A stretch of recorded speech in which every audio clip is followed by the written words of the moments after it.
Hello, friends. As a city finance director and chief financial officer, I've encountered a situation repeatedly. Folks from all over the city have asked me to help them by issuing city debt for needs that are beyond the foreseeable budget.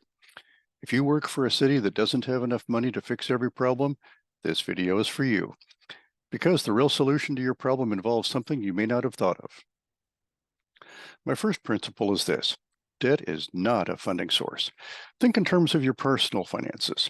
When you take out a car loan, you acquire a new vehicle, but the car still isn't paid for. You've literally committed a portion of your income for the next several years.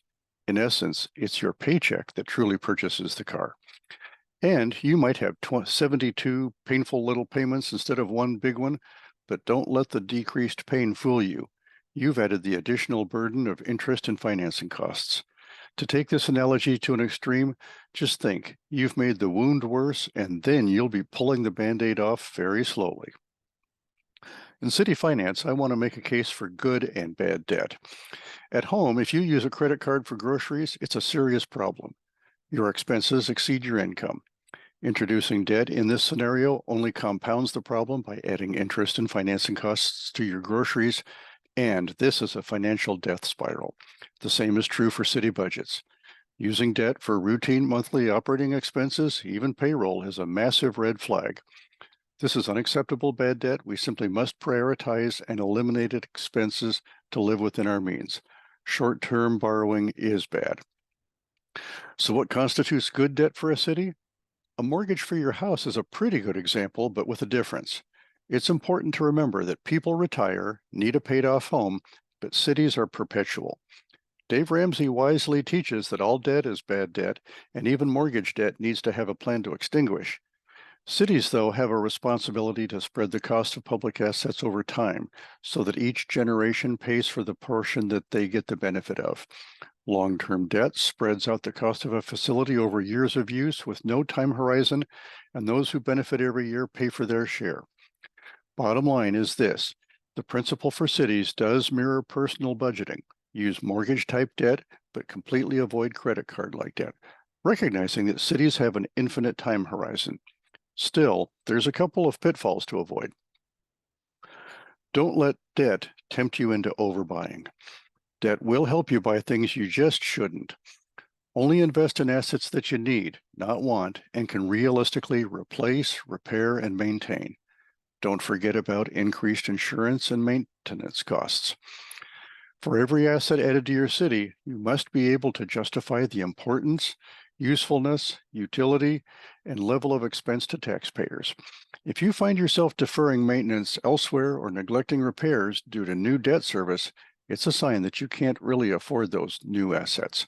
Whether it's a new public safety training facility, a city hall, a senior center, or a fire department ladder truck, prioritize carefully. At the end of the day, we're accountable to every taxpayer for what we do and what is left on the budget request waiting list. Avoid another common error.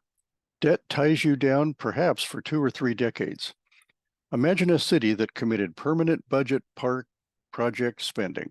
The taxpayers even voted it into the city charter, but then issued debt for 2 projects that squeezed all funding out of the playground replacements for 30 years. The same city resorted to issuing debt for a new city hall. These won't result immediately in subsequent budget cuts, but poor governance and management will have consequences for years. Short-term temptation can have ripple effect costs for years and years. I've described that for cities, there is good debt and bad debt. Discipline and long-term planning matter. Debt is not a funding source, but it is a tool with a double-edged blade, short-term benefit and long-term consequences. Absolutely avoid funding current year operations with long-term debt. Long-lived assets can be financed with mortgage-type debt, but the debt service must fit in the operating budget for decades to come without displacing anything. I hope this video has given you some ideas to keep your taxpayers' money safe. I'd appreciate your feedback and comments as I consider future content, but I really hope this video reaches others who need it. Take action yourself by reviewing your agency's debt policy. The best time to think clearly is before you go shopping. In finance, our success lies in helping others succeed. This video aims to help you because it's your efforts in managing your city's finances that will contribute to the long-term fiscal health of your city and make it a better place. Thanks for watching.